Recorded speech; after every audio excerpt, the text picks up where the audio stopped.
Assalamualaikum warahmatullahi wabarakatuh. Bismillahirrahmanirrahim. Alhamdulillahi rabbil alamin. Wassalatu wassalamu ala asrafil anbiya'i wal mursalin wa ala alihi wa sahbihi ajma'in. Qala rabbi shrah li sadri wa yassir li amri wahlul 'uqdatam min lisani yafqahu qawli. Subhanaka la ilma lana illa ma 'allamtana innaka antal alimul hakim. Baik sahabat mainsnya Hijrah Channel dimanapun Anda berada, semoga senantiasa dilimpahkan rezeki yang berlimpah oleh Allah Subhanahu wa Ta'ala, dan dilindungi dari segala mara bahaya, dan juga disehatkan, diafiatkan baik jasmani dan rohani. Pada video kali ini saya akan membahas kajian kita di pertemuan yang lalu, kajian kitab Fathul Mu'in, yang dimana sudah masuk ke dalam bab fiqhul ibadah, yaitu babus sholat ya. Nah, sekarang saya akan membahas tentang syarat-syarat kewajiban sholat itu diwajibkan untuk siapa saja ya, yaitu syarat wajib sholat ya. Jadi tidak setiap manusia diwajibkan untuk sholat ya. Jadi tidak setiap manusia yang ada di muka bumi ini diwajibkan untuk sholat. Baik, untuk mempersingkat waktu, kita mulai dengan membaca lafaz Bismillahirrahmanirrahim. Innama tajibul maktubatu. Innama sesungguhnya kewajiban melaksanakan sholat maktubah atau sholat fardu ya. As-salawatul khamsu, yakni sholat 5 waktu. Ala kulli muslimin mukallafin, hanya dibebankan atas setiap orang muslim yang mukallaf. Apa itu mukallaf? Mukallaf itu baligin, yaitu yang telah balig. Aqilin, yang berakal. Zakarin au ghairihi, baik laki-laki ataupun selain laki-laki, misalkan perempuan ya. Terus tohirin, dan orang yang suci. Nah, jadi innama di sini bermakna kata illa ya, bermakna kata illa. Jadi kalau ada salah satu saja dari 4 syarat ini kurang satu, maka orang tersebut tidak diwajibkan untuk sholat. Yang pertama adalah muslim ya, muslim. Jadi syaratnya harus Islam, harus Islam dulu. Kalau nggak Islam tidak sah. Meskipun orang kafir, misalkan orang Kristen pengen melakukan sholat, tapi tetap sholatnya tidak sah ya. Dikarenakan apa? Karena al-kafiru laisa ahlin niyatinya, laisa min ahlin niyah ya. Jadi orang kafir itu tidak sah niatnya gitu. Kalau niatnya tidak sah, berarti sholatnya juga tidak sah ya. Dan dia juga tidak diwajibkan. Kenapa? Karena diwajibkan buat orang muslim ya. Kafir di sini bisa terbagi menjadi 2. Ada yang pertama kafir asli, yang kedua kafir aridi. Kalau kafir asli itu memang yang dari lahir dia bukan termasuk keluarga Islam ya. Ayah ibunya misalkan non-Islam gitu. Kalau kafir aridi itu adalah kafir orang Islam yang murtad ya, yang murtad. Jadi dia pernah memeluk agama Islam dulu, terus dia keluar dari Islam atau murtad menjadi kafir ya. Nah, murtad ini bisa disebabkan dengan 3 perkara ya, keluar Islam itu. Pertama dari i'tiqadi. I'tiqadi itu yaitu keyakinan ya. Misalkan kita meyakini bahwa Allah itu tidak ada, maka dia sudah murtad ya, sudah murtad, sudah keluar dari Islam. Terus yang kedua dari qauli ya. Qauli itu dari ucapan. Misalkan seseorang tuh menyebutkan sholat itu nggak wajib bagi saya, maka dia adalah sudah murtad ya, sudah terkeluar dari Islam, sudah kafir gitu. Nah, yang terakhir murtad dari perbuatan ya, fi'li ya. Misalkan dia menyembah patung atau menyembah berhala dengan sengaja menyembah, maka dia sudah terkeluarkan dari Islam. A'udzubillahi min dzalik. Maka kita tidak bisa membahas semua bab pemurtadan tersebut, karena ini bukan wilayah fikih ya, kita lagi membahas fikih. Mungkin di lain waktu insya Allah saya akan bahas tentang pemurtadan tersebut ya. Baik. Yang kedua apa? Balig ya, balig. Orang balig. Balig itu kalau dari laki-laki umurnya, laki-laki dan perempuan umurnya 15 tahun itu sudah pasti balig ya, sudah pasti balig. Tapi di kondisi balig tersebut ada percepatan ya. Percepatannya kenapa? Misalkan ada seorang laki-laki yang di bawah 15 tahun dan di atas 9 tahun, dia sudah mengeluarkan sperma disebabkan dengan mimpi atau menonton video porno atau apalah sebagainya. Maka meskipun dia belum 15 tahun juga dia sudah termasuk orang balig ya. Begitupun perempuan.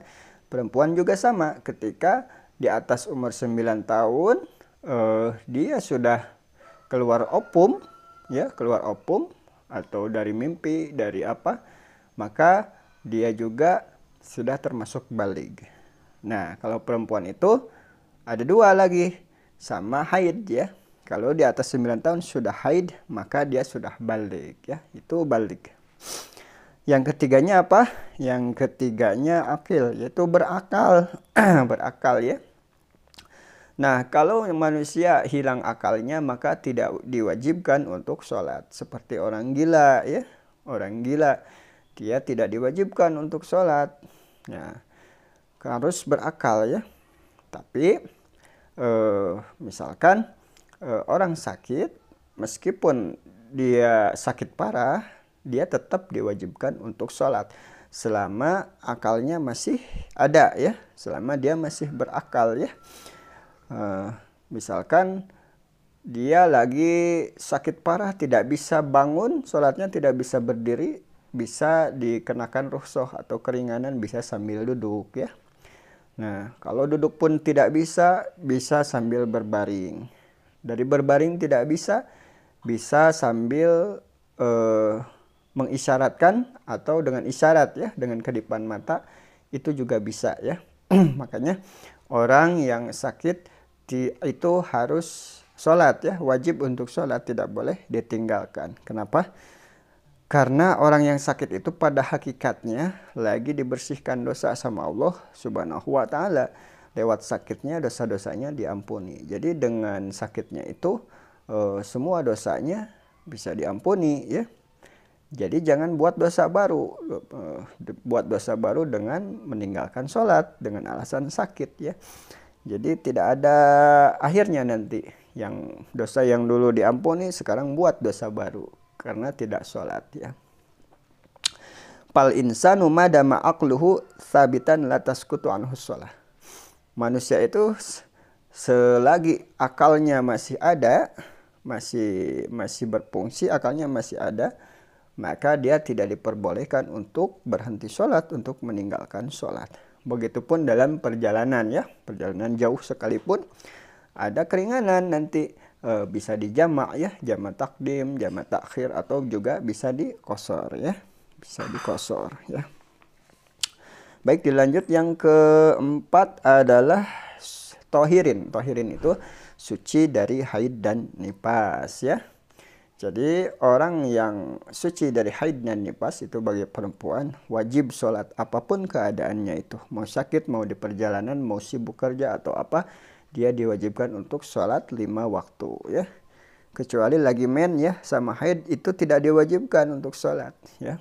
Makanya kenapa Siti Fatimah disebut gelar Az-Zahra, yaitu karena beliau tidak pernah menstruasi ya, karena dia selalu bersih dari haid ya.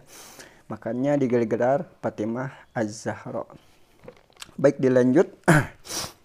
Pala tajibu.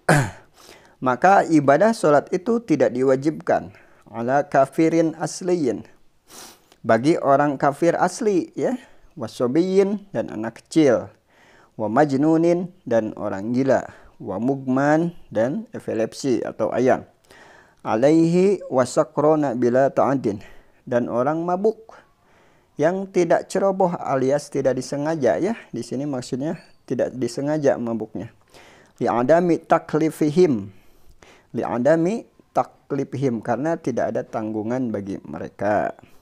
Wala ala haidin dan wanita yang sedang haid ya. Wa nufasaa dan wanita yang nifas. Li'adami sihatiha minhuma. Tidak ada kewajiban mengganti tidak ada sebab karena li'adami sihatiha minhuma, tidak sah keduanya itu, yang haid dan nifas itu sihatiha syarat sah salat dari keduanya. Jadi orang yang haid dan nifas itu tidak sah ya syaratnya ya. Karena salat itu harus bersih dari haid dan nifas. Wala qada'a 'alaihima ya, dan tidak ada kewajiban mengganti salat yang ditinggalkan. Bal tajib.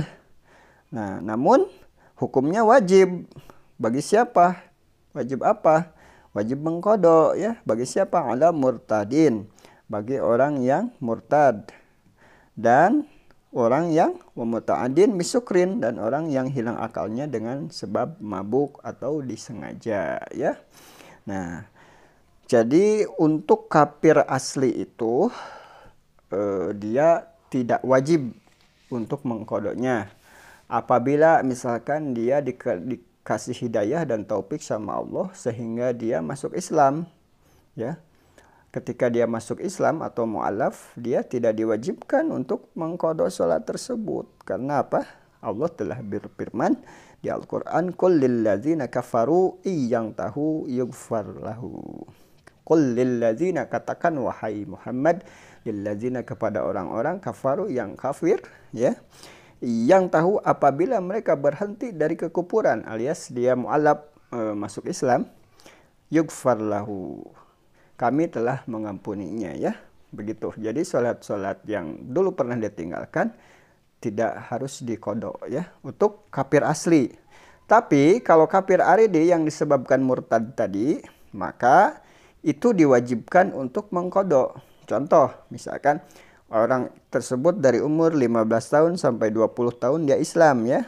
Nah, ketika umur 21 tahun dia keluar Islam alias murtad kafir ya sampai umur 25 tahun misalkan.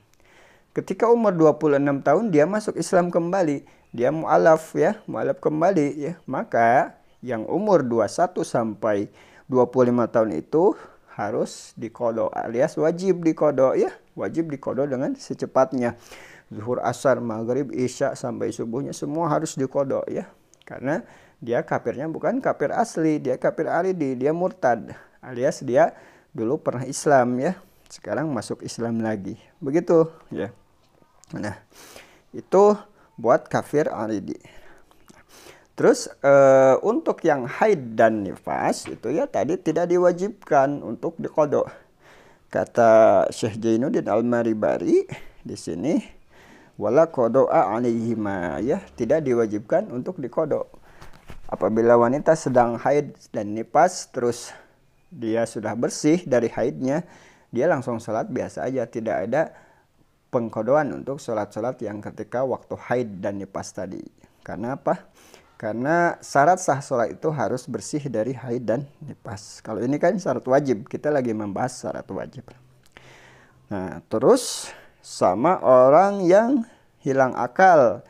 Hilang akal kalau tidak disengaja ya, misalkan dia kena penyakit epilepsi langsung ya, epilepsi dia hilang akalnya ya, kesadarannya hilang sampai berhari-hari, misalkan sampai 2 hari dia hilang akal. Ketika di hari ketiga dia sadar, maka dia tidak usah mengqada ya. Tapi kalau hilang akalnya disebabkan disengaja dengan mabuk atau dengan minum obat-obatan terlarang, misalkan 2 hari dia mabuk tidak sadarkan diri, hari ketiga dia sadar, maka di hari keempat dia harus mengqada sholat-sholat yang telah ditinggalkan. Karena apa? Itu majnunnya atau hilang akalnya dengan sengaja alias dibuat-buat gitu ya, dibuat-buat. Nah, walaihi wasyakrona bila ta'adin itu tidak boleh dikodok. Kalau ini harus dikodok. Bal tajib ala murtadin wa muta'addin bisukrin ya. Jadi untuk orang murtad dan untuk orang yang hilang akal karena mabuk atau disengaja, maka wajib untuk mengkodok sholat-sholat yang telah ia tinggalkan ya. Nah, inilah syarat-syarat wajib untuk sholat ya. Untuk sholat, syarat wajib sholat. Nah, mungkin sampai di sini dulu pembahasan kita. Apabila saya ada salah kata atau salah penerangan dalam menerangkan kitab ini, mohon dimaafkan karena itu murni kebodohan saya. Al-insan mahalul khata wa nisyan ya. Apabila ini ilmu benar, itu hakikatnya ilmu dari Allah Subhanahu wa taala melalui perantara lisan saya ya. Semoga kita diberikan taufik dan hidayah oleh Allah Subhanahu wa taala. Amin ya Allah ya rabbal alamin. Dan kita selalu dilindungi oleh Allah Subhanahu wa taala di dunia sampai kita nanti berpulang di akhirat ya. Wabillahi taufiq wal hidayah. Wassalamualaikum warahmatullahi wabarakatuh.